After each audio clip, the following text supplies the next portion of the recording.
여러분들이 세척물을 많이 재배하고 있는데 이 세척물은 중만생종으로서 출수기가 8월 15일입니다. 도복에도 강한 특징을 가지고 있고 내수발화성이라고 해서 수발화가 안 되는 그런 특징을 가지고 있습니다. 도열병 쪽에서는 중정도의 저항성을 가지고 있고 힘이 민마른 병이나 줄무늬 입마른 병에 강합니다.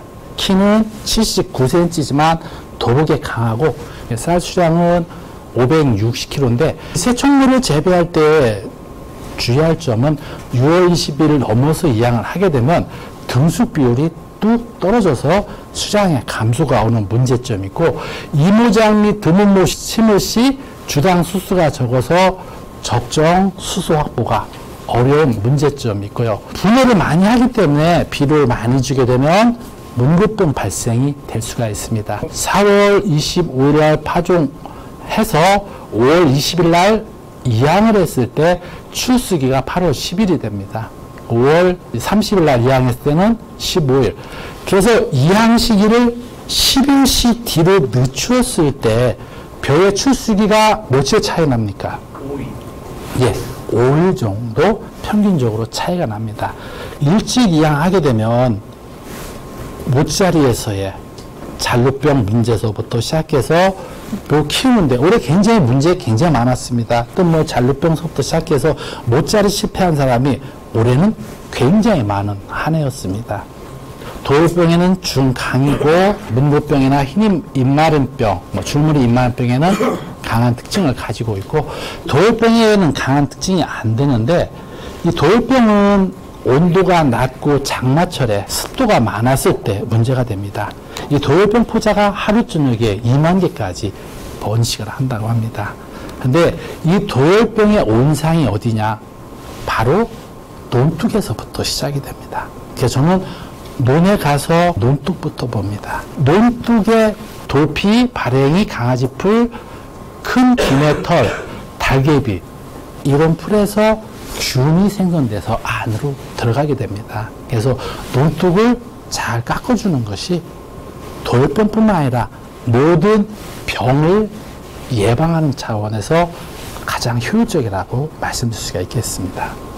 이 휘파람을 주게 되면 목도열병과 입지무늬마른병과 깨시무늬병, 이산우린병, 세균성 병마른병, 흰입마른병, 키다리병 쪽에 다 방제가 가능한 겁니다. 그래서 내 눈에 어떤 병이 문제가 된다 그걸 보고서 여러분들이 약재를 이 중에서 선택을 해서 주시면 되겠습니다. 항이라고 했을까요? 항공방제. 벼가 출수할 때 그때가 병에 대해서 가장 취약한 시기입니다. 보통 포장에 벼 이삭이 한 2-3개 정도 나왔을 때 기본적으로 1차를 치고 5 내지 7일에 다시 한번 치게 되면 가장 효율적으로 방제가 가능합니다. 그래서 약재는 제가 이렇게 찾아서 해놨으니까 그렇게 살포하시면 되겠습니다. 출수기는 8월 15일이고 키는 79cm로서 도복에 강한 특징을 가지고 있습니다. 쌀 수량은 560kg이 되겠습니다. 나주와 영암과 고흥 지역에서 실험을 했는데 청루에 비해서 쌀 수량이 10% 이상 증수가 됐습니다. 나주에서 쌀 수량이 620kg였고 영암에서 506, 고흥에서 498 해서 평균적으로 541kg가 나왔습니다. 청루에 비해서 10% 이상 증수를 가져왔습니다. 도종률은 세척무가 76.2%고요. 단백질 함량은 청무보다 낮은 5.6%입니다. 이 단백질 함량은 낮을수록 밥맛이 좋다고 말씀드릴 수가 있겠고요. 백미 완균율이 청무보다 높아요. 94.1%고 밥맛적인 측면에서 본다고 치면 청무보다는 좀 떨어지는 83.3이었지만 83.3이면 밥맛이 좋은 거라고 볼 수가 있습니다. 이삭거름을 줄 때 세척무에 대해서 입을 보고 진단할 수 있겠습니까?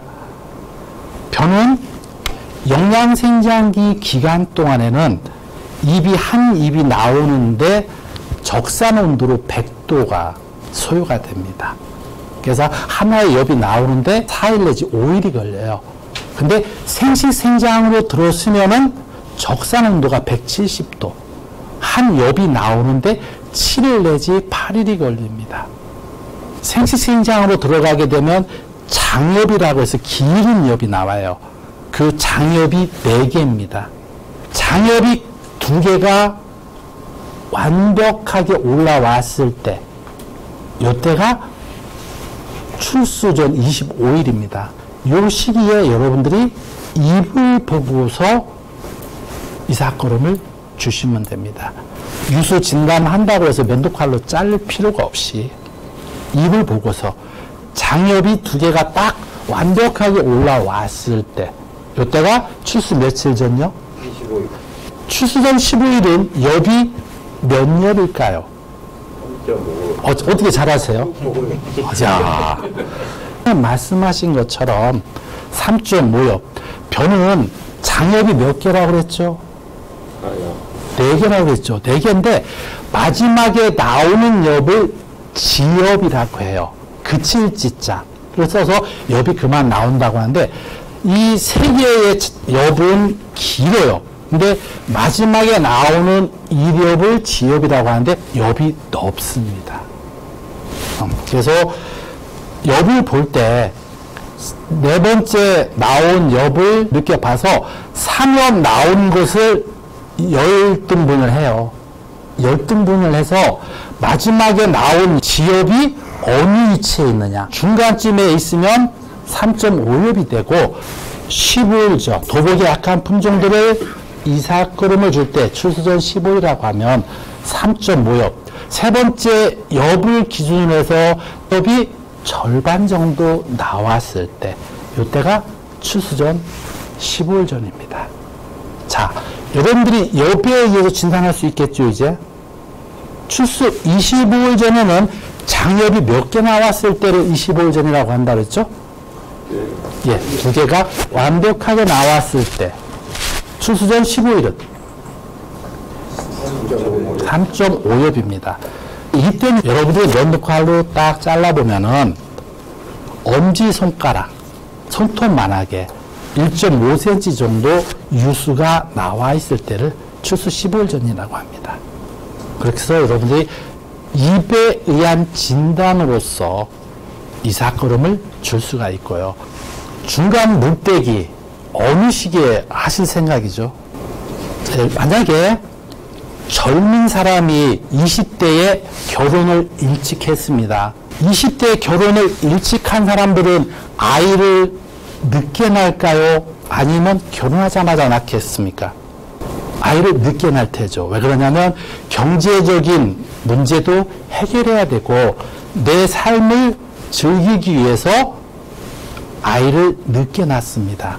근데 반면에 40대에 늦게 결혼한 사람은 결혼하고서 아이를 일찍 갖겠습니까? 늦게 갖겠습니까? 일찍 가질 수밖에 없죠. 결혼을 늦게 했기 때문에 아이를 일찍 갖는 겁니다. 마찬가지로 새총무가 5월 10일 날 이양했을 때 중간 물떼기는 이양하고 36일 만에 하는 겁니다. 5월 30일에 이양했을 때 중간 물떼기는 이양 후 30일에 6월 20일에 이양했을 때는 중간 물떼기를 며칠 해야 될까요? 24일입니다. 우리 선생님은 올해 이양 언제 끝났습니까? 새총무 6월 며칠? 6월 6일. 6월 6일이면 중간 물떼기는 27일이나 28일. 선생님은요? 저는 5월 25일. 5월 25일. 그러면 이양하고 32일이나 2일쯤에 하시는 겁니다. 변은 이양하고 나서 유효분열 종직이라는 게 있어요. 그것은 뭐냐면은 분월수와 이삭수가 같아지는 시기예요. 그래서 저는 중간 낙수를 근본적으로 이양하고 30일 정도 되면 하라고 합니다. 근데 지역에 따라서 또 묘소질에 따라서 품종에 따라서 생육이 떨어지는 것은 이양하고 35일에 하라고 하거든요. 출수 전 40일, 30일에 하게 되면 최고 분열기를 지나서 중간 낙수의 효과가 없습니다. 중간낙수는 뿌리가 땅속으로 깊게 내려가고 헛새끼 치는 게 방지가 되고 쓸데없는 양분들이 탈질돼서 날아가기 때문에 문구병이나 병 쪽에도 강하게 되거든요. 지금처럼 이양하고 7월 달에 중간낙수를 하게 되면 최고 분열기 단계로 들어가는 시기이기 때문에 중간낙수에 효과가 없고, 또 하나는 많은 분들이 저한테 전화가 와요. 장마가 일찍 와서 올해 중간낙수를 못했다. 8월 초에 중간낙수 해도 되냐고 저한테 전화 옵니다. 장마 때문에 못했기 때문에 7월 말이나 8월 초에 중간낙수를 해야 되겠죠. 중간낙수를 하면 안 됩니다. 왜냐면요, 벼는 이삭이 나오기 전으로 역산해서 30일 전, 요때가 유수분학이라고 해요. 벼 이삭이 생기는 시기이기 때문에 과거에는 요 시기에 이삭걸음을 줘서 벼 알수를 확보를 했거든요. 근데 출수하기 30일 전에 물을 떼면 벼 알이 태화가 돼서 없어져 버리게 됩니다. 그래서 출수 전으로 해서 30일 전에는 반드시 물을 넣어줘야 됩니다. 전라도 쪽에서 가장 많이 재배가 되고 있는 품종이 새천무하고 신동진벼를 기준으로 해서 전라도 지역에서 3년 동안 실험을 해서 이 데이터를 냈습니다. 이제는 각 지자체와 도원 쪽에서도 품종별, 지역별, 또 벼 생육 시기별, 이러한 중간낙수 시기가 다시 재설정돼야 될 것 같아요. 이 새천무의 장점이라고 하면은 색깔과 윤기가 좋다 얘기하지만, 단점이라고 하면 찰기와 식감이 떨어진다. 소비자의 반응이 그렇습니다. 전라도에서 육성한 품종이 밥맛이 없는 게 아니라, 아까 제가 말씀드린 대로 온도가 높은 상태에서 등숙이 됐기 때문에 쌀알의 심복백이나 단백질 함량이 높아진 거고, 천류증이 감소가 돼서 수량이 떨어지는 겁니다. 그래서 전라도의 기상 때문에 밥맛이 떨어지는 겁니다.